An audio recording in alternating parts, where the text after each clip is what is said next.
guys, welcome to the review show. My name's Austin. Teenage Mutant Ninja Turtles Mutant Mayhem is Paramount's latest attempt at the Turtles franchise. After years of being sheltered from the human world, the Turtles brothers set out to win the hearts of New York and be accepted as normal teenagers. Their new friend April O'Neil helps them take on a mystery crime syndicate, but they soon get in over their heads when an army of mutants is unleashed upon them. I'm not a huge Teenage Mutant Turtles fan. I've watched a couple of the episodes of the TV show. I've seen the 1980s movies, like those really old movies where they're just in the suits. And I've of course seen the Michael Bay movies. That's something I grew up with watching. Yeah, that was wasn't very good. So I was sort of hesitant about, this next upcoming movie. One thing that made me more excited is that it wasn't directed by Michael Bay, and the animation style that they went for. And of course, it reminds me of Spider-Man Into the Spider-Verse's animation.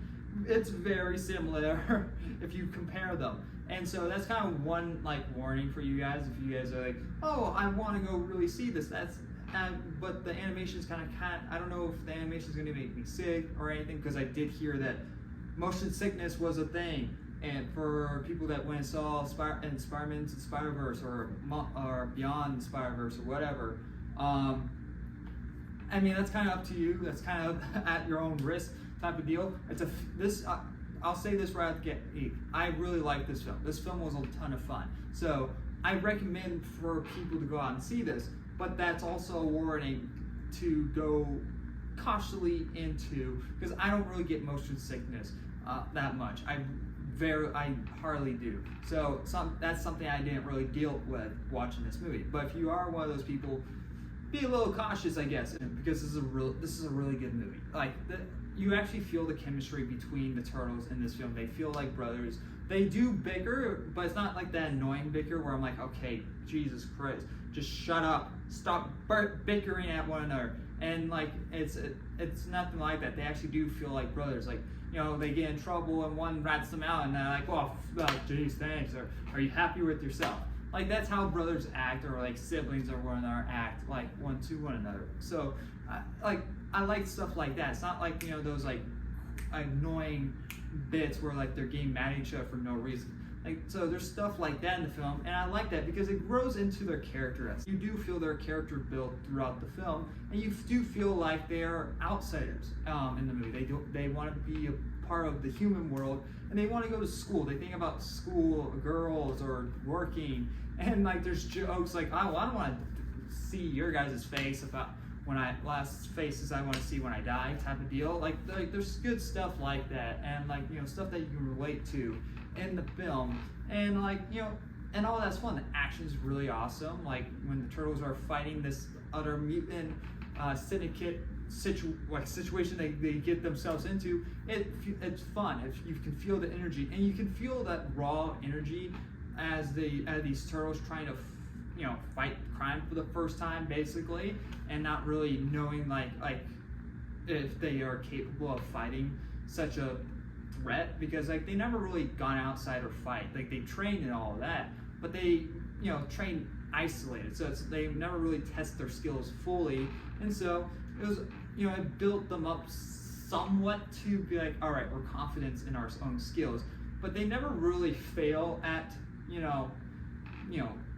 fighting as ninjas or anything. They kind of just are suddenly great at it all of a sudden. Again, they've been trained, so there's a little bypass of it.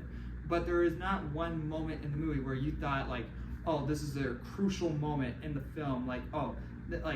Everything that we've worked for is for nothing, and they built themselves up. And it's just oh, okay, Leonardo is suddenly a good leader because he has troubles being a leader. And he's there's this one scene. It's yeah, I'm finally giving out good orders. Yeah. And it's I would have liked to see you try to be there should have been more of a build up to that, because he his character arc is clearly trying to be a better leader, and now we do see a couple of scenes where he is being a sort of terrible leader because he doesn't really know how to be a leader. But besides one scene, that's it. He's given out an order of that works out. He doesn't really learn how to be a leader. It just kind of just happens. And so that's kind of like a little nitpick I have with the film. And another thing is April O'Neil.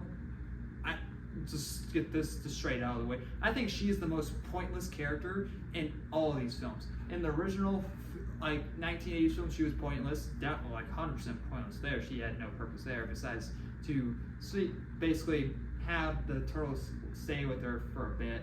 And next, the Michael Bay one, the fucking Megan Fox one, was definitely pointless, just to be there, be a sex object basically. And the TV show, I don't really remember that much about her, even if she wasn't in it that much. Again, I never really watched that much of the TV show, but I'm pretty sure she's in it. And if she is, I don't really remember that much about her, and that says a lot about this character.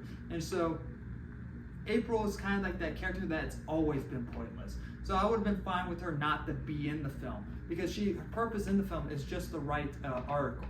An article that's supposed to help the turtles in a way, and which the turtles don't really need her, because she's her convincing the turtles like, hey, I can write a good story about you, how you saved the city and all that, and that's how the public will see you. When the public can just write that themselves, when the turtles save the city. Like, she doesn't need to be any part of it at all. And she's also there to be like, oh no guys, because the city thinks like the turtles are like cause of this chaos, because like New York is under attack and all that by these mutants, and the city thinks it's the turtles. But really, April's like, no, it's the turtles are on our side, guys. And then everyone's like, oh, okay, let's help the turtles. It's like there was no really necessary saying of like, hey, the city of themselves is a character. And this is something I reference a lot to, is like with the first Amazing Spider-Man movie, where the city helps Peter Parker at the end of that film to get to Oscorp with all the cranes. And it's like, well, you never really set that up for the city to help them, or for him or them or the turtles or whatever. It was never really built up to that. If we saw the turtles fighting crime before the syndicate, like they worked their way up to like, oh, all right, here's the syndicate, and like we found the main like guy and whatever. Then and like you guys see like the chaos of what the city thinks of these turtles, that like their identities have been out, like the cities know about them, and I think like, do we trust the turtles? Do we don't? Like, then that's like something a little bit more built up. But here it's like, oh yeah, we trust you. Whatever. Yeah, okay. That one chick that broke into the news area, we'll believe you. Yeah. Whatever. It felt a little rushed, and that's kind of mostly the third act, where the third act kind of feels rushed. But overall, I really enjoyed the film. I think it's a lot of fun, and kids are going to enjoy it. I'm going to give Teenage Mutant Ninja Turtles Mutant Mayhem a B+. Go check it out when you have the chance. It's a lot of fun.